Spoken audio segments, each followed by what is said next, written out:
भाई जो गुरु वचन पे डट गए, कट गए फंद 84 के। जो आध्यात्मिक खजाना आज तक पूरे विश्व में मुसलमान धर्म के भाई बहन मुल्ला मौलवी काजी नहीं निकाल पाए हैं। पूर्ण मोक्ष कैसे होगा? जन्नत से ऊपर जो सचखंड है, सतलोक है, जिसकी जानकारी अभी तक पूरे विश्व के मुसलमानों में से किसी को नहीं है। मुसलमान केवल सातवां आसमान जन्नत जन्नत केवल इतना कहकर ही निफराम हो जाते हैं। सातवां आसमान जिसकी बात मुसलमान धर्म करता है उसे स्वर्ग कहते हैं, स्वर्ग जन्नत, और वो तो नरक के जैसा ही है, नरक के जैसा ही। स्वर्ग जाने के बाद, जन्नत में जाने के बाद फिर से इस आत्मा को, इस जीव को अपने कर्म भोगने के लिए पृथ्वी पर आना पड़ता है। 84 लाख योनियों में पशु पक्षी बनकर असहनीय कष्ट भोगना पड़ता है। वो अल्लाहु अकबर, वो खुदा, पाक खुदा, वो सचखंड में रहता है, सतलोक में, और वहां से गति करके सह शरीर नीचे आता है पृथ्वी पर। एक मनुष्य शरीर धारण करता है, नेक आत्माओं को अपनी जानकारी देता है, भक्ति विधि बताता है और सृष्टि रचना के माध्यम से उन्हें समझाता है कि बच्चों, तुम इस डुप्लीकेट अल्लाह को अल्लाह मान के बैठे हो। तुम जिसे अल्लाह अल्लाह कहते हो ये शैतान है, शैतान, और इसने बहुत बड़ी गलती की थी सतलोक में, सचखंड में, जहां पर तुम्हारे परमेश्वर का सिंहासन है, तकत है, जहां तुम्हारा अल्लाह सह शरीर साकार मानव सदृश रूप में विराजमान है, जिसके शरीर के एक बाल में 1 करोड़ चंद्रमा, 1 करोड़ सूर्य मिला दिए जाएं, इससे भी कहीं ज्यादा चमक है, रोशनी है। पूरी बॉडी पर 3.5 करोड़ बाल हैं।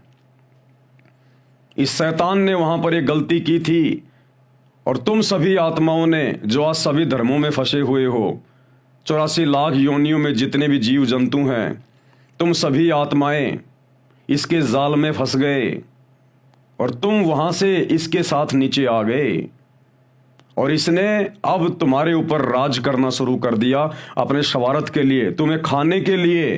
क्योंकि इस शैतान को एक श्राप लगा हुआ है, प्रतिदिन 1 लाख मनुष्य शरीरधारी स्त्री और पुरुष इनके सूक्ष्म शरीर की वासना खाने का, मैल खाने का, गंध खाने का। ये अपने स्वार्थ के लिए, अपने भोजन के लिए यहां तुम्हें जन्म देता है और फिर मरवाता है। तुम जन्म और मरण के चक्कर में फंसे हुए हो।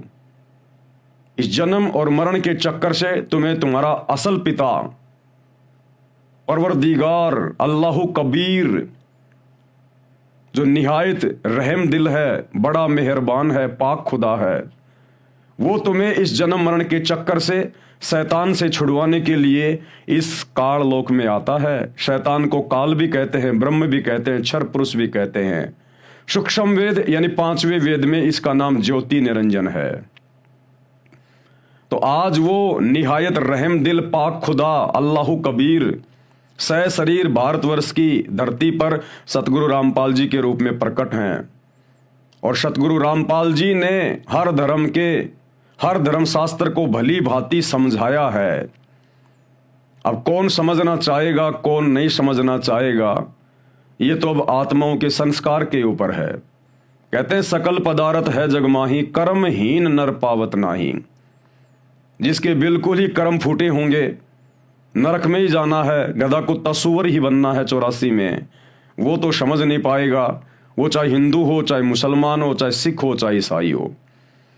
बाकी जो उस परमेश्वर की आत्मा होंगी, जो अधिकारी आत्मा होंगी मोक्ष के लिए, भक्ति के लिए, वो आत्माएं इस ज्ञान को समझकर, सतगुरु रामपाल जी के सत्संग सुनकर भली भांति अपने पिता को, अपने परवरदिगार को, अपने सच्चे इबादही कबीरा परमेश्वर को पहचान जाएंगी।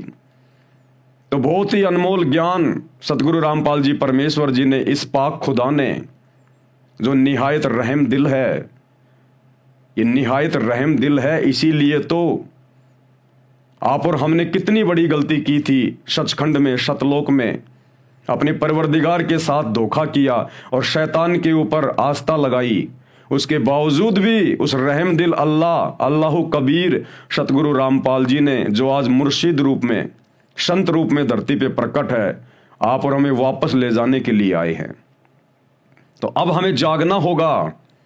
इस शैतान को, इस डुप्लीकेट अल्लाह को, मुसलमान भाई जिसे अपना अल्लाह कहते हैं, इस डुप्लीकेट अल्लाह ने, इस शैतान ने आप और हमें यह भ्रमित करके रखा हुआ है। इसको पता था इस समय का कि कलयुग के इस समय में वो परमात्मा, वो अल्लाह कबीर धरती पर मुर्शिद रूप में आता है, क्योंकि पहले ही अल्लाह के और इस शैतान के एग्रीमेंट हो चुके हैं।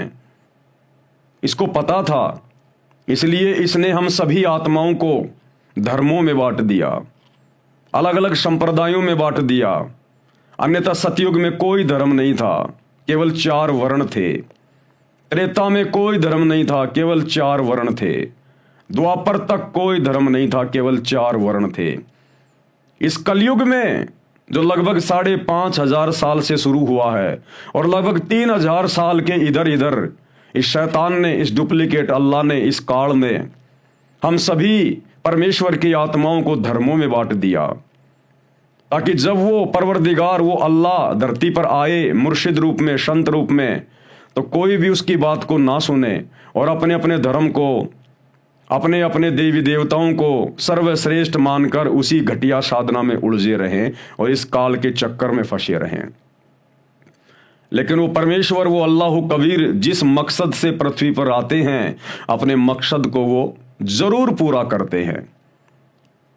तो आने वाले समय में युग परिवर्तन 2028 के आसपास ये पूरी दुनिया इस अल्लाह कबीर सतगुरु रामपाल जी को जानेगी, पहचानेगी। इन धर्म और जातियों की जंजीरों को तोड़कर, जिन जंजीरों में हमें शैतान ने बांध रखा है, काल ने बांध रखा है, इन सब को तोड़कर और अपने सच्चे इबादही कबीरा, अपने परवरदिगार सतगुरु रामपाल जी परमेश्वर जी के चरणों में आएंगी।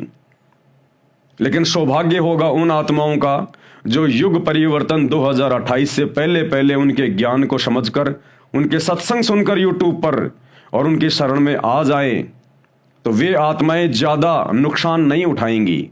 अन्यथा युग परिवर्तन का दौर है और जब जब 2 युगों की टक्कर होती है, भयंकर महाविनाश होता है। अनेकों भविष्य वक्ताओं ने अपनी भविष्यवाणियां इस समय के लिए कर रखी हैं। भविष्य मालिका को भी आप जी बहुत अच्छी प्रकार से देख रहे हैं यूट्यूब पर। अगर समय रहते सतगुरु की शरण में आ गए, सत्संग सुनने शुरू कर दिए, तो आप और आपका परिवार सुरक्षित हाथों में है, अन्यथा दुर्गति के लिए तैयार रहिए। तो एक कोशिश है हमारी मुसलमान समाज को समझाने की।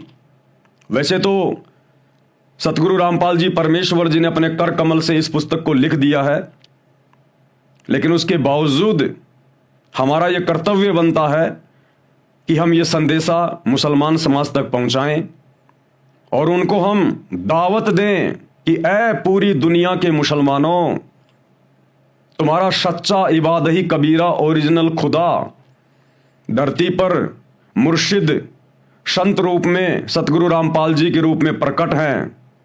आप उनके ऊपर अपना ईमान लेके आओ, आप उनके सत्संग सुनना शुरू करो। वर्तमान में पूरे विश्व का मुसलमान जिसे अल्लाह समझकर इबादत कर रहा है, वो शैतान है, शैतान। हजरत मोहम्मद के ऊपर कुरान शरीफ उस अल्लाह कबीर इबादही कबीरा ने नाजिल नहीं की, बल्कि शैतान ने नाजिल की। शैतान ने, हिंदू धर्म में जिसको काल कहा जाता है।